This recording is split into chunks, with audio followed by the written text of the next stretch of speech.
भारत माता शिव शक्ति अवतार सच्ची गीता मुरली। ओम पिताश्री शिव बाबा याद है। आज है 2/12/2025 प्रातः क्लास। रिवाइज डेट है 29/6/1968। ओम नमः शिवाय। आज बाबा ने कहा, ओ मेरे समझो बच्चे। जी बाबा, मुख्य आंखें ही हर बात में धोखा देती हैं, इसलिए बाप समझाते हैं अपन को आत्मा समझो और दूसरे को भी आत्मा देखो। फीमेल को देखने से आंखों से बहुत धोखा होता है, इसलिए शरीर होते हुए भी देखना नहीं है। हमारी बुद्धि सुखधाम और शांति धाम में लटकी हुई है और दैवी गुण भी धारण करने हैं। ओम नमः शिवाय। बच्चे जन्म जन्मांतर और सत्संगों में गए हैं और यहाँ भी आए हुए हैं। वास्तव में इसको ही सत्संग कहा जाता है। सत का संग तारे। बच्चों के दिल में आता होगा, पहले हम भक्ति मार्ग के सत्संगों में जाते थे और अभी यहाँ बैठे हैं। रात दिन का फर्क भासता है। यहाँ पहले पहले तो बाप का प्यार मिलता है, फिर बाप को बच्चों का भी प्यार मिलता है। अभी इस जन्म में अभी तुम्हारी चेंज हो रही है। तुम समझ गए हो हम आत्मा हैं, न कि शरीर। शरीर नहीं कहेगा कि हमारी आत्मा, आत्मा कह सकती है हमारा शरीर। आत्मा जानती है हम शरीर लेता हूँ। अभी बच्चे समझते हैं जन्म जन्मांतर तो वह साधु महात्मा आदि को गुरु करते आए। आजकल फिर फैशन पड़ा है, देहधारी गुरु भी सभी जिस्मानी ही हो गए। जिस्मानी प्यार में सुख तो होता ही नहीं। अभी तुम बच्चों का है रूहानी प्यार। रात दिन का फर्क है। यहाँ तुमको समझ मिलती है, वहाँ तो बिल्कुल है बेसमझ। अभी तुम समझते हो, आकर हमको बाबा पढ़ाते हैं। वह सभी का बाप है। मेल फीमेल सभी अपन को आत्मा समझते हैं। बाबा बुलाते भी हैं, हे बच्चों, तो फिर बच्चे भी रिस्पॉन्स करेंगे, ओ बाबा। यह है बाप और बच्चों का मेला, आत्माओं और परमात्मा का मेला। यह बच्चे जानते हैं, यह बाप और बच्चों का व आत्माओं व परमात्मा का मेला एक ही बार होता है। बाबा बाबा कहते रहेंगे। बाबा अक्षर बहुत ही मीठा है। बाबा कहने से ही वर्षा याद आएगा। बाबा से क्या वर्षा मिलना है, वे छोटे बच्चे तो समझ न सके। यहाँ तो तुम जानते हो बाबा के पास आए हैं। बाप कहेंगे, हे बच्चों, तो इसमें सभी बच्चे आ गए। बाप समझाते हैं जो भी आत्माएं हैं सभी घर से यहाँ आते हैं पार्ट बजाने। नंबरवार बाप से जुदा होकर यहाँ पार्ट बजाने आए हैं। कौन कौन कब पार्ट बजाने आते हैं यह भी बुद्धि में है। बाप समझाते हैं सभी की सेक्शन अपनी अपनी है। जहाँ से आते हैं फिर पिछाड़ी में अपने अपने सेक्शन में जाते हैं। यह भी ड्रामा में नूंद है। बाप किसको भेजते नहीं हैं, ऑटोमेटिकली यह ड्रामा बना हुआ है। हर एक अपने अपने धर्म में आते रहते हैं। बुद्ध का धर्म स्थापन नहीं हुआ है तो कोई उस धर्म का आएगा नहीं। पहले पहले सूर्यवंशी चंद्रवंशी ही आते हैं। जो बाप से अच्छी रीत पढ़ते हैं वही नंबरवार सूर्यवंशी चंद्रवंशी में शरीर लेते हैं। अभी जो इस समय है वह है सूर्यवंशी। वहाँ विकार की तो बात ही नहीं। योग बल से आत्मा आकर गर्भ में प्रवेश करती है।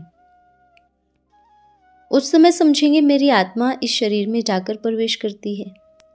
बूढ़े समझते हैं हमारी आत्मा योग बल से जाकर यह शरीर लेगी। मेरी आत्मा अभी पुनर्जन्म लेती है।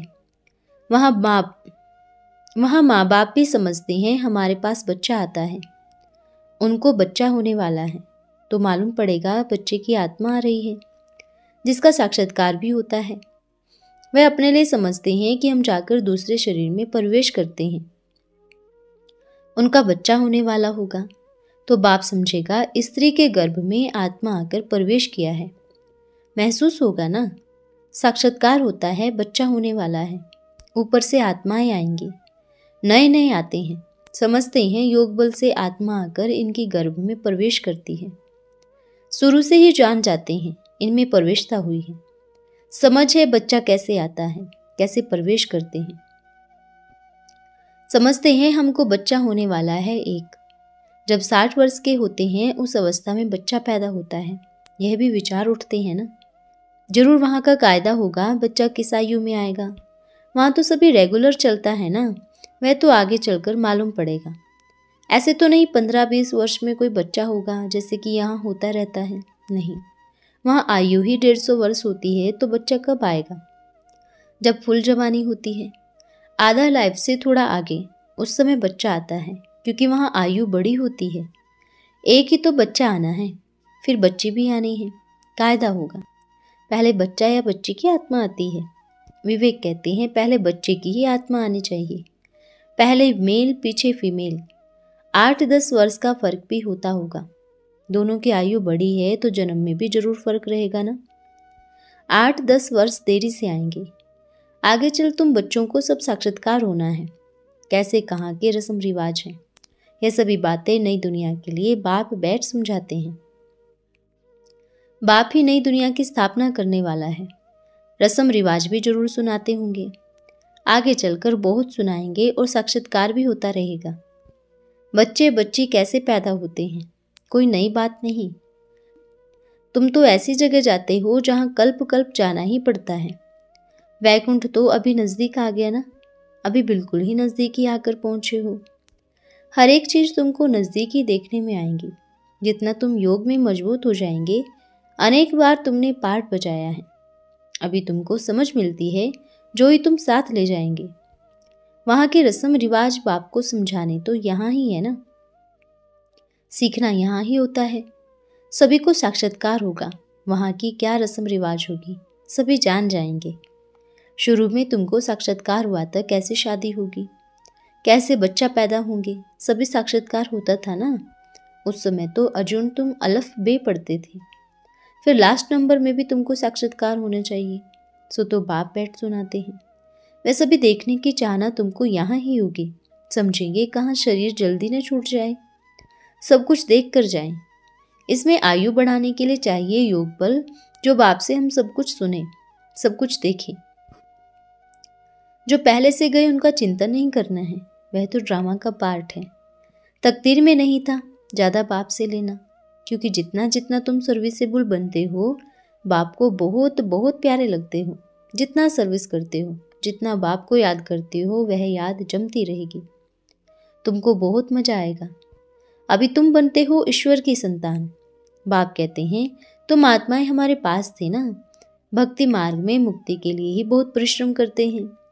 जीवन मुक्ति को तो जानते ही नहीं। उन सन्यासी गुरु लोगों को तो यह ईश्वरीय ज्ञान है नहीं। यह बहुत ही लवली ज्ञान है, बहुत लव होता है। बाप बाप भी है, टीचर भी है, सतगुरु भी है। सच्चा सच्चा सुप्रीम बाबा है जो हमको 21 जन्म के लिए सुखधाम ले जाते हैं। आत्मा ही दुखी होती है ना, दुख सुख आत्मा ही महसूस करती है। कहा भी जाता है पाप आत्मा पुण्य आत्मा। अभी बाप आए हैं हमको सभी दुखों से दूर करने। अभी तुम बच्चों को बेहद में जाना है, सभी सुखी हो जाएंगे, सारी दुनिया ही सुखी हो जाएगी। ड्रामा में पार्ट है, उनको भी समझ गई हो तुम कितना खुशी में रहते हो। बाप आया हुआ है हमको स्वर्ग में ले जाने के लिए। हम सभी आत्माओं को स्वर्ग ले जाएंगे। बाप धैर्य देते हैं, मीठे मीठे बच्चों, मैं तुमको सभी दुखों से दूर करने आया हूँ, तो कितना ऐसे बाप पर प्यार होना चाहिए। सभी संबंधियों ने तुमको दुख दिया है, यह है ही सुखदायी संबंध। गरुड़ पुराण में दिखाते हैं ना, बिच्छू टिंडन बनते हैं, यह बनते हैं, फिर कहते हैं मनुष्य का जीवन सबसे उत्तम है। 84 लाख तो वैरायटी है, शास्त्रों में कितना गपोड़ा लगा दिया है। ऐसी ऐसी बातें सुन तुम्हारी बुद्धि क्या हो गई है, बिल्कुल ही पत्थर बुद्धि बन गई हो। सुनने में तुमको बड़ी खुशी होती है, दुख की बातें ही सुनते आए हैं। अभी बाप सभी बातें समझा रहे हैं। सारा सृष्टि का चक्र कैसे फिरता है बाप ने समझाया है, अनेक बार समझाया है, और हमको चक्रवर्ती राजा बनाते हैं। तो जो बाप हमको ऐसा विश्व का मालिक बनाते हैं, उन पर कितना प्यार होना चाहिए। एक बाप को ही याद करते हो, बाप के सिवाय और कोई से संबंध ही नहीं। आत्मा को ही समझाना होता है। हम सुप्रीम बाप के बच्चे हैं। अभी हमको जैसे कि रास्ता मिला है, फिर औरों को भी सुख का रास्ता बताना है, आधा कल्प के लिए। तुम पर भी कुर्बान जाते हैं ना, क्योंकि तुम बाप को संदेश बताकर सभी के दुख दूर करते हो। तो समझते हैं इन्हों को ये नॉलेज सुप्रीम बाप से ही मिलती है, ये फिर हमको पैगाम देते हैं, हम फिर औरों को पैगाम देते हैं। पैगाम पहुंचाते, बाप का परिचय देते, सभी को जगाते रहते हैं अज्ञान नींद से। भक्ति को अज्ञान कहा जाता है। ज्ञान और भक्ति अलग अलग हैं। ज्ञान माना ज्ञान, भक्ति माना भक्ति। ज्ञान सागर तो एक ही बाप है, वही ज्ञान सिखलाएंगे ना। अभी तुम बच्चों को सिखला रहे हैं। तुम्हारे दिल में आता है बाबा हर 5000 वर्ष बाद आकर हमको जगाते हैं। जो दीवा है इसमें घृत बाकी जरा रह गया है, बुझने पर आ गया है, इसलिए अभी फिर बाप ज्ञान घृत डाल दीवा जगाते हैं। आत्मा प्रज्वलित होती है जब बाप को याद करती है। आत्मा में जो कट चढ़ी हुई है वह उतरेगी बाप को याद करने से। इसमें ही माया की लड़ाई चलती है। माया घड़ी घड़ी बुला देती है और कट उतरना बंद हो जाता है, बल्कि जितने उतरे थे उससे भी जास्ती चढ़ जाते हैं। बाप कहते हैं बच्चे मुझे याद करो तो तुम्हारी कट उतर जाएगी। इसमें बड़ी मेहनत है। माया के तूफान बहुत आते हैं जो कशिश करते हैं, इसलिए बाप कहते हैं देही अभिमानी बनो। हम आत्मा हैं, बाबा के पास शरीर सहित तो जा नहीं सकेंगे, शरीर से अलग होकर ही जाना है। आत्मा को देखने से ही कट उतरेगी। शरीर को देखने से कट चढ़ती है, कब चढ़ती है कब उतरती है यह चलता रहता है, कब नीचे कब ऊपर, बड़ा नाजुक रास्ता है। यह होते होते कर्मातीत अवस्था को पिछाड़ी में पाते हैं। मुख्य आंखें ही हर बात में धोखा देती है, इसलिए बाप समझाते हैं अपन को आत्मा समझो और दूसरों को भी आत्मा देखो। फीमेल को देखने से आंखों से बहुत धोखा होता है, इसलिए शरीर होते हुए भी देखना नहीं है। हमारी बुद्धि सुखधाम और शांति धाम में लटकी हुई है और दैवी गुण भी धारण करने हैं। भोजन भी शुद्ध हो। देवताओं का पवित्र भोजन होता है ना। वैष्णव अक्षर विष्णु से निकला है। देवताएं कब गंदी चीज थोड़ी खाते होंगे। वैष्णव देवी का भी मंदिर है। अभी लक्ष्मी नारायण तो साकार ठहरे, उनको 4 भुजा होनी नहीं चाहिए, परंतु भक्ति मार्ग में उनको 4 भुजा दे देते हैं। इसको कहा जाता है बेहद का अज्ञान। समझते नहीं है 4 भुजा वाला तो कोई मनुष्य हो नहीं सकता। सतयुग में भी 2 भुजा वाले होते हैं। भक्ति मार्ग में मनुष्य कितने पत्थर बुद्धि हो जाते हैं, कुछ भी समझते नहीं हैं। ब्रह्मा को भी 2 भुजाएं हैं। ब्रह्मा की बेटी सरस्वती उनको फिर मिलाकर 4 भुजा दे दिए हैं। अभी सरस्वती कोई स्त्री नहीं थी, यह है प्रजापिता ब्रह्मा। जितने बच्चे एडॉप्ट करते जाते हैं उतने ही भुजाएं बढ़ती जाती हैं। ब्रह्मा कोई 8 भुजा, 10 भुजा, 20 भुजाएं कहते हैं। विष्णु व शंकर की नहीं, ब्रह्मा के बहुत भुजाएं कहते हैं, क्योंकि बच्चे बढ़ते जाते हैं ना। भक्ति में क्या क्या करते रहते हैं, समझ कुछ भी नहीं। बाप आकर बच्चों को समझू बनाते हैं। तुम कहते हो बाबा ने हमको आकर कितना समझदार बनाया है। शिव बाबा तो कहते थे ना, वह निराकार था। अभी भी तुम समझते हो वह निराकार है, परंतु वह तो हमारा बाप है, यह तो समझना चाहिए ना। किसका बाप है? सभी आत्माओं का। मनुष्य कितने पत्थर बुद्धि हैं, कहते हैं हम शिव का भक्त हैं। अच्छा, शिव को क्या समझते हो? अभी तुम समझते हो शिव बाबा सभी आत्माओं का बाप है, इसलिए सभी उनकी पूजा करते हैं। पहले पहले तो तुम भी शिव की पूजा करते थे, फिर आहिस्ते आहिस्ते कोई किसकी पूजा करते वृद्धि को पाते जाते हैं। ये सभी बातें बाप बैठ समझाते हैं। मुख्य बात तो बाप कहते हैं मामे कम याद करो। अच्छा, मीठे मीठे रूहानी सियाने समझदार बच्चों को रूहानी माता पिता बाप दादा का याद प्यार और नमस्ते। हम रूहानी बच्चों की रूहानी माता पिता बाप दादा को याद प्यार, शुभ प्रभात और नमस्ते बाबा, नमस्ते।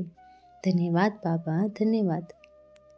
आज का वरदान है अखंड योगी भव। आप बच्चे निर्विघ्न हो, अखंड योगी हो। योग कब खंडन तो नहीं होता। जिससे प्रीत होती वह प्रीत की रीत निभाने वाले अखंड योगी होते हैं। आजकल जो महान आत्माएं कहलाती हैं उन्हों के नाम भी अखंड आनंद होते हैं, लेकिन सब में अखंड स्वरूप तो आप हो ना। आनंद में भी अखंड, सुख में भी अखंड, सब में अखंड हो। एक तो संगदोष से दूर और दूसरा दूसरे के अवगुणों को देखते सुनते डोंट केयर तो अखंड योगी बन सकते हो। जो अखंड योगी नहीं वह पूज्य भी नहीं हो सकते। तो अखंड योगी बनो तो सारा ही कल्प पूज्य बनेंगे। आधा कल्प पूज्य स्वरूप और आधा कल्प जड़ चित्रों का पूजन। तो ऐसे हो। अच्छा, ओम नमः शिवाय।